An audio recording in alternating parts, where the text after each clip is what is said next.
Selamat pagi, perkenalkan nama saya Irana Gacha Damanik dengan NIM 44320100016. Saya mahasiswa Universitas Mercubuana dari Fakultas Ilmu Komunikasi, Prodi Marketing Communication. Di sini saya akan mempresentasikan tentang berpikir positif. Nah, kalian tahu nggak sih definisi dari berpikir positif itu? Nah, berpikir positif itu adalah cara menghadapi suatu masalah dengan mengambil hikmah di balik masalah yang dihadapi sehingga tidak menimbulkan konflik atau pertentangan. Dan masih banyak lagi definisi atau pengertian tentang berpikir positif itu, yang jika dicermati semuanya mengarah kepada suatu keadaan atau kesediaan untuk menerima masalah yang dihadapi agar tidak terjadi perselisihan yang lebih mendalam. Nah, selanjutnya adalah komponen berpikir positif. Nah, komponen berpikir positif ini ada 3. Nah, yang pertama itu muatan pikiran. Adapun yang dimaksud dengan muatan positif untuk pikiran adalah berbagai bentuk pemikiran yang menurut Ubaidi memiliki kriteria A. Benar atau tak nilai kebenaran, B. Baik atau bagi diri sendiri, orang lain, dan lingkungan, C. Bermanfaat atau menghasilkan sesuatu yang berguna. Yang kedua ada penggunaan pikiran. Memasukkan muatan positif pada ruang pikiran merupakan tindakan positif, namun tindakan tersebut berada pada tingkatan yang masih rendah jika muatan positif tersebut tidak diwujudkan dalam tingkatan nyata. Oleh karena itu, isi muatan yang positif tersebut perlu diaktualisasikan ke dalam tindakan agar ada dampak yang ditimbulkan. Nah, yang terakhir itu atau yang ketiga itu adalah pengawasan pikiran. Dimensi ketiga dari berpikir positif adalah pengawasan pikiran. Aktivitas ini mencakup usaha untuk mengetahui muatan apa saja yang dimasukkan ke ruangan pikiran dan bagaimana pikiran bekerja. Selanjutnya ada karakteristik berpikir positif. 1. Orang yang berpikir positif mengakui bahwa ada unsur-unsur negatif dalam kehidupan setiap individu. Akan tetapi, ia yakin bahwa semua masalah dapat diselesaikan. Kedua, ada orang yang berpikir positif tidak mau kalah oleh berbagai kesulitan dan rintangan. Nah, yang ketiga, orang yang berpikir positif memiliki jiwa kuat dan yang konsisten. Keempat, orang yang berpikir positif percaya pada kemampuan, keterampilan, dan bakatnya. Ia tidak pernah meremehkan itu semua. Yang kelima, orang yang berpikir positif selalu membicarakan hal-hal positif dan selalu menginginkan kehidupan yang positif. Kemudian ada aspek berpikir positif. Albrecht pada tahun 1980 menyatakan bahwa dalam berpikir positif tercakup aspek-aspek berikut. Yang pertama, harapan yang positif atau positive expectation, yaitu melakukan sesuatu dengan lebih memusatkan perhatian pada kesuksesan, optimisme,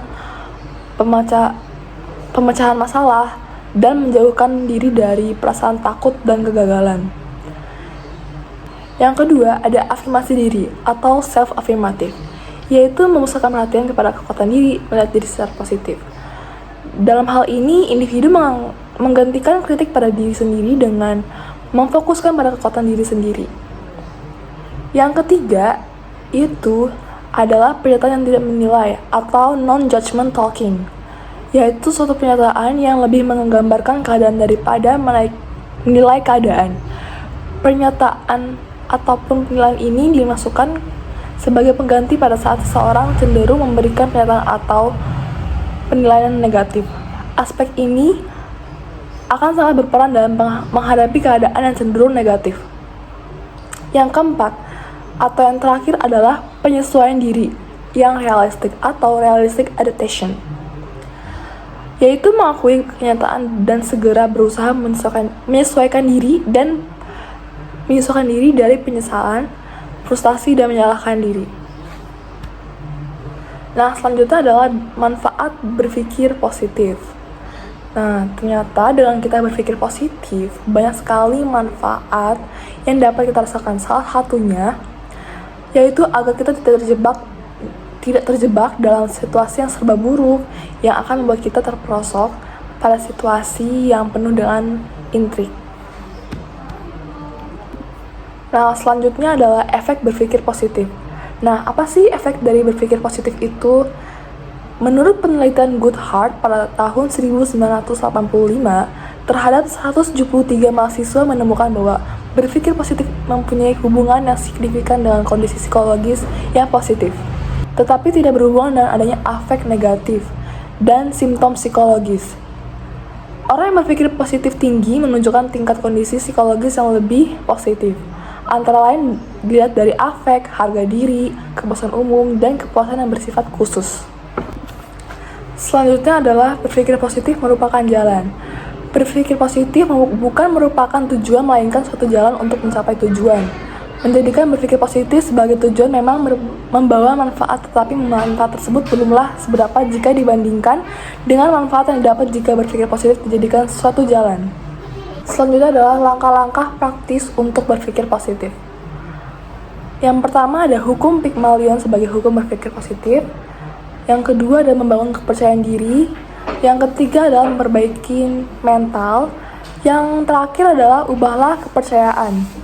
Nah, selanjutnya ada tips mengembangkan sikap positif.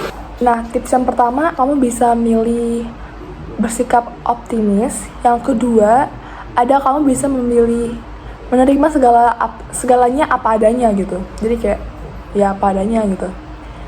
Yang ketiga, kamu bisa memilih cepat pulih. Yang keempat, kamu bisa memilih cerita.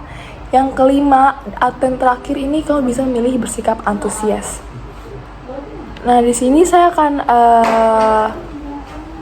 memberitahu kalian hasil dari G-form yang saya berikan kepada para responden.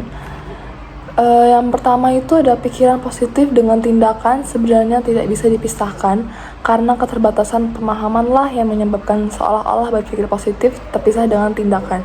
Itu menunjukkan orang yang setuju tuh ada 60%, sisanya itu sangat setuju dan netral.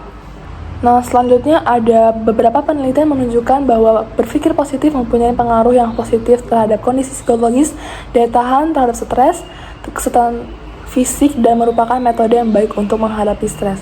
Itu 60% lagi kebanyakan setuju, sisanya itu sangat setuju dan netral. Selanjutnya ada berpikir positif bukan merupakan tujuan, melainkan satu jalan untuk mencapai tujuan. Itu kebanyakan netral ya, ada 60%, sisanya ada setuju sebanyak 40%.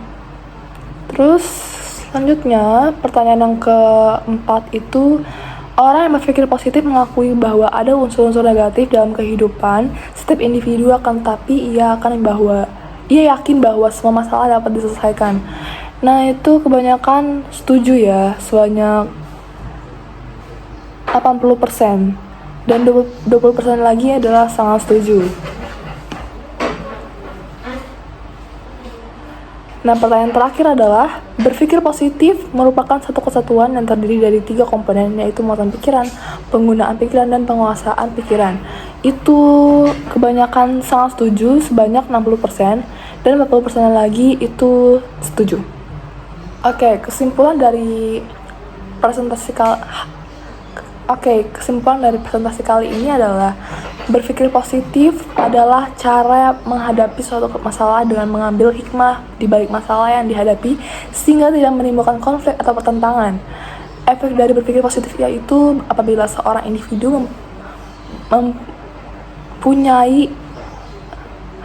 mampu berpikir positif, maka kondisi psikologis individu tersebut positif pula. Manfaat berpikir positif yaitu agar kita tidak terjebak dalam situasi yang serba buruk yang akan membuat kita terperosok pada situasi yang penuh dengan intrik. Jadi sekian dari presentasi saya hari ini. Apabila ada kesalahan mohon dimaafkan. Terima kasih.